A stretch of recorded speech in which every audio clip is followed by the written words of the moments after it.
आज जैसे कि आपको पता है कि कोटद्वार सैनिक समिति आज का 30 सदस्यीय दल मेरठ के कंकड़ खेड़ों में फेडरेशन की मीटिंग में जा रहे हैं।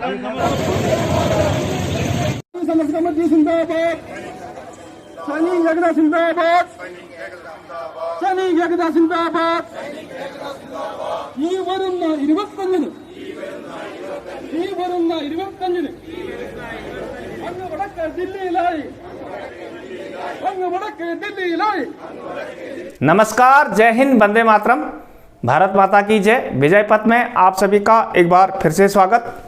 आज बात करेंगे सैनिकों की रैली की। इससे पहले शहीद स्थल रैली, प्रधानमंत्री आवास मार्च, जिसका हस्र आपने देख लिया, शहीद स्थल तक आने नहीं दिया। अब दूसरी रैली की बात करते हैं जो आज क्रांतिकारी मेरठ की धरती से शुरू हुआ। एफबीओ की वो कॉल थी और यूके का एक छोटा दल भी उसमें गया जो कोटद्वार से जाते हैं, उनके समर्थित लोग।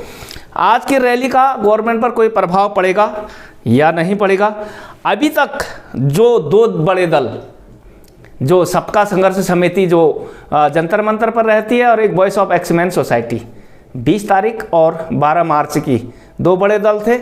अब दलों का मिलकर एक दल होने के बजाय सबका संघर्ष समिति के भी दो दल बने। सबका संघर्ष समिति अलग हुई और एफबीओ उसका एक अलग भाग बना और ये कॉल उन्हीं की थी। यानी कि एकजुट होने के बजाय दल पर दल बनते गए। और अब दल तो बड़े ही एक और प्रदर्शन से किसी एक विशेष भाग में किसी एक विशेष दल द्वारा प्रदर्शन करने से गवर्नमेंट पर क्या कोई फर्क पड़ेगा या नहीं पड़ेगा?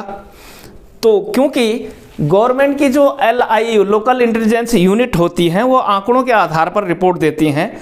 तो मैं जो ये दल कोटद्वार का एक छोटा सा दल गया उसी की अगर बात कर लें तो अकेले पौड़ी गढ़वाल के एक्स सर्विसमैन और वीर नारी मिला के 10,000 से ऊपर हैं और अकेले देहरादून में 34,000 हैं। तो कुल मिलाकर एक बस, चलो मानिए कि आप 500 थे, मान लिया, चलो कह देते ठीक है 500 थे, ठीक है आप 1000 थे, ये भी चलो आप 5000 थे, तो क्या इस हिसाब से पर्याप्त हैं? सरकार ये देखती पहली बात। और एफबीए के साथ पूरे अब 150 संगठन हैं, तो उनकी रैली में कुल कितने लोग थे वो आप वीडियो क्लिप में देखेंगे। और लेकिन उनने एक अच्छी बात और कही कि एकता की बात तो कही है कि सबको एक मंच पर आएँ, सबका समर्थन करें, लेकिन मैं ये पूछता हूँ कि कौन किसके झंडे के साथ आए? क्योंकि आप भी तो एफबीए जब अलग हुई तो आप भी तो किसी के साथ नहीं गए। यानी कि सर्वोच्च नेता कौन होगा? होड़ तो यही है, हर कोई अपने को सर्वोच्च मान रहा है, इसलिए एक दूसरे के साथ कोई नहीं जा रहे हैं। ये हमारी कमी है। लेकिन इस रैली का यदि कोई असर पड़े तो बहुत अच्छा। उन्होंने ज्ञापन के लिए भी कहा कि अपने अपने राज्यों से आप गवर्नरों को ज्ञापन दें। तो इसी के देखें कुछ हाइलाइट्स। आज जैसे कि आपको पता है कि कोटद्वार सैनिक समिति आज का 30 सदस्यीय दल मेरठ के कंकड़ खेड़ों में फेडरेशन की मीटिंग में जा रहे हैं। और जिस तरह से आप देख रहे हैं उत्तराखंड और सबको जानकारी आती प्रसन्नता होगी कि आज हमारे पूर्व सैनिक संघर्ष समिति कोटद्वार की ओर से हम लोग आज मेरठ रैली के लिए हम जा रहे हैं। हम सबकी एकता जिंदाबाद, हम सबकी एकता जिंदाबाद। बहुत बहुत धन्यवाद। जय हिंद, जय देशमा। फेडरेशन का ये प्रयास रहेगा निकट भविष्य में। ये हमारे साथी खड़े हुए हैं, जाना माना चेहरा है, रोजाना लगे रहते हैं, एक हो जाओ, एक हो जाओ, एक हो जाओ। साथ ही साथ में इस बात के लिए भी प्रणाम करता हूँ जो हमारी हर कार का बहुत अच्छा प्रचार भी करते हैं, चाहे वो गाली देके ही करते हैं।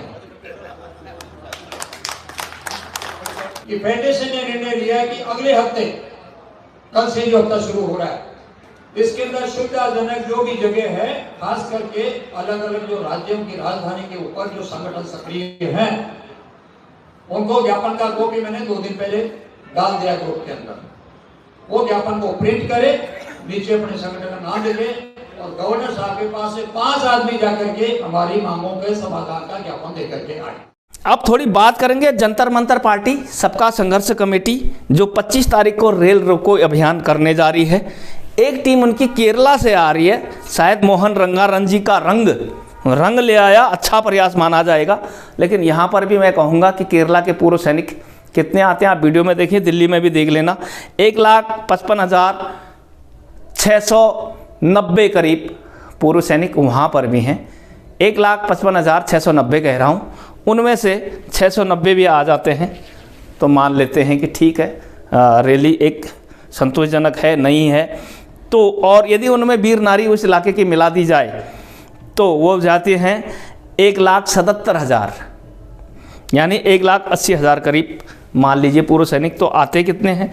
तो जंतर मंतर वाली पार्टी भी रेलवे स्टेशन पर आ चुकी हैं और जनता से उन्होंने नम्र अपील भी की है कि यदि जो आपको परेशानी हुई उसके लिए माफ़ करना, क्योंकि संवैधानिक सारे तरीके अपनाने के बाद साल भर जंतर मंतर पर बैठने के बाद भी सरकार ने नहीं सुनी, ये बात तो सही है, लेकिन क्यों नहीं सुनी उस पर बाद में बात करेंगे। वो बात कह रहे हैं कि भारत सरकार के प्रधानमंत्री जी पहले कहते हैं कि 65,000 करोड़, फिर कहते हैं 70,000 करोड़, फिर कहते हैं 90,000 करोड़ दे दिए, तो वो थे किसके लिए? ये एक अच्छा मैसेज था, ये कहना चाह रहा था मैं। 35 से 50 साल वालों के लिए था या 57 से 60 सालों के लिए वालों के लिए था? तो यदि 35 से 50 साल के लिए था, जेसीओ जवानों के लिए था, तो ऑफिसर की जेब में पूरा पैसा कैसे चला गया या अधिकांश भाग कैसे चला गया, इसकी जांच होनी चाहिए। 3 जजों की कमेटी की वो बात इसीलिए करते हैं। चलिए, ये एक अच्छा मैसेज उन्होंने पूरे देश को दिया। लेकिन उनके इस प्रकार रेल रोकने से जनता में जो सेना के प्रति एक सहानुभूति होती है वो बिगड़ेगी या खराब होगी, यह आने वाले समय में पता चलेगा। लेकिन आंदोलन कौन किस हद तक करेगा इसकी अब कोई गारंटी नहीं है, क्योंकि सरकार ने हर स्टेज पर सुना नहीं, हर स्टेज पर तौहीन की, बेइज्जती की, इसमें तो कोई शंका नहीं है। सरकार क्या इसके बाद मांग मान जाएगी? यदि नहीं तो क्यों नहीं मानेगी? पहले वीडियो क्लिप देखें और फिर उस चीज़ पर बातचीत करते हैं।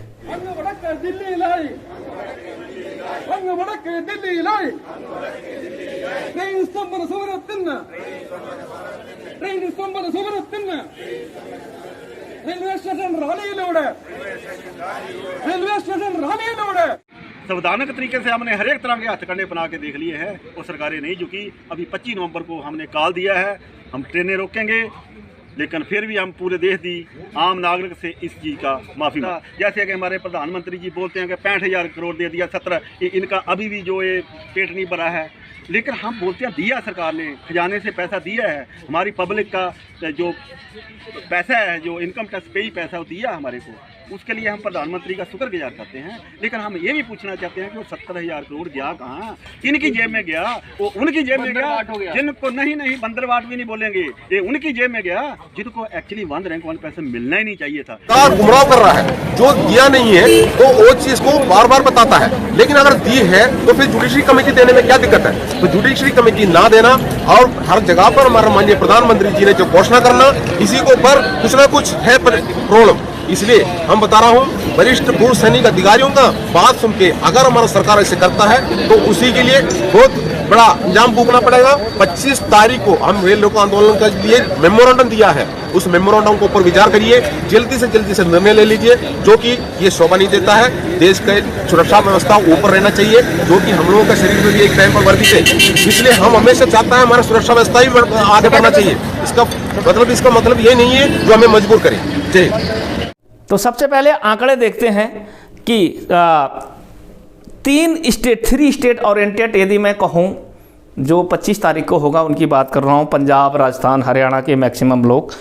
तो पंजाब के ESM उसमें 3.5 लाख से ऊपर हो जाएंगे हैं, मतलब 3.5 लाख से ऊपर पंजाब के एक्समैन हैं। राजस्थान के 1,91,000 और जो कि विडोज़ को मिला के हो जाते हैं 2,57,000। इसी प्रकार हरियाणा के विडोज़ को मिला के 3,55,000 पूर्व सैनिक और उनकी वीर नारियां मिलाकर होती हैं। तो सब स्ट्रेंथ आप जोड़ लो और फिर वो टोटल कितने वहाँ पर रेल रोको में जाते हैं, ये देखने की बात है। इसी को कह रहा था आंकड़े, और गवर्नमेंट इसी चीज़ को देती है। और इसी डाटा के आधार पर यदि ईमानदार सरकार होती, ईमानदारी होती, तो मांग तो एक थी, दल बटे हुए हैं, अलग अलग दलों में जा रहे हैं, वो बात तो ठीक है, पूरे सैनिक बाहर नहीं भी निकल रहे हैं, वो भी ठीक है। और जो आंकड़ों के आधार पर कितने होते हैं उसका परसेंटेज आप निकाल के देख लीजिएगा, कितने % ये लोग हैं। सरकार ये देखती है। ईमानदारी से देखना होता तो कमियां थी, जांच करती और आपको आपका हिस्सा मिल जाता, लेकिन सरकार ऐसा चाहती नहीं है। और इसलिए सरकार हमें चाहती है कि सोल्जर्स बटा हुआ लोकतंत्र है। जो जिसके साथ है, जो बीजेपी के साथ होगा उसके साथ होगा, जो कांग्रेस के साथ होगा उसके साथ होगा, जो अन्य दलों के साथ होगा वो उसके साथ है, ऐसा सरकार मानती है। तो उसका आपके पास अंतिम उपाय क्या है, आखिरी ब्रह्मास्त्र क्या है? जैसे मैं महाभारत की लड़ाई की बात करूं, यदि आग्नेय अस्त्र चलाया है तो ब्रह्मास्त्र से उसको शांत किया जाए, एक उदाहरण था। तो आपके पास ऐसा क्या ब्रह्मास्त्र है जिसे आप लोकसभा चुनाव 2024 में भुना सकते हैं? क्योंकि आपको लोकतंत्र अब तक माना नहीं, क्या आप अपना लोकतंत्र साबित कर सकते हैं? तो सैन्य बहुल क्षेत्रों की बात करते हैं। यूके में 5 सीटें हैं और पूरा 70% सैन्य बहुल है। हिमाचल प्रदेश में 4 सीटें हैं और सेना का परसेंटेज भी, सिविल परसेंटेज निकाला जाए तो सबसे ऊपर हिमाचल प्रदेश ही आता है। और हरियाणा में 10 लोकसभा की सीटें, इसी प्रकार राजस्थान में 25 लोकसभा की सीटें हैं। इसी प्रकार देश के अन्य क्षेत्र या क्षेत्रों में लोकसभा सीटों का स्टेटस, जो 544 सीटों का जो गणित बनता है, 545 सीटों का जो गणित बनता है, उस आधार पर हम लोगों के पास ऐसा क्या है। इसलिए अब आखिरी ब्रह्मास्त्र, क्या हम लोगों के प्रतिनिधि अपने अपने संसदीय क्षेत्रों में होने चाहिए, जिससे लोकसभा में वो हमारा प्रतिनिधित्व करें और हमारे हक की बात करें, हमें अधिकार मिलें। इसके अलावा आपके पास अब ऐसा कौन सा अस्त्र है जिसे आप चलाएंगे? या ये बात सही है तो इसके लिए संगठित होने की आपको कितनी ज़रूरत पड़ेगी? सैनिक, उनके परिवार, सबको मिला के गुणा गया 20, 1,83,000/84,000 उत्तराखंड गुणा गया 20, उनके रिश्तेदार प्लस किसान, आम जनता, यूथ, विभिन्न विद्यार्थी संगठन, विभिन्न सामाजिक संगठन को मिलाकर क्या आप एक बड़े युद्ध की तैयारी कर रहे हैं या नहीं? क्या ये प्रस्ताव सही है या गलत? इस पर भी कमेंट्स ज़रूर दें और अपनी राय ज़रूर दें। और इस प्रकार से अब आगे क्या हम लोगों को करना चाहिए उस पर अपनी राय दें। तो बने रहें विजय के साथ। धन्यवाद, नमस्कार, जय हिंद, वंदे मातरम।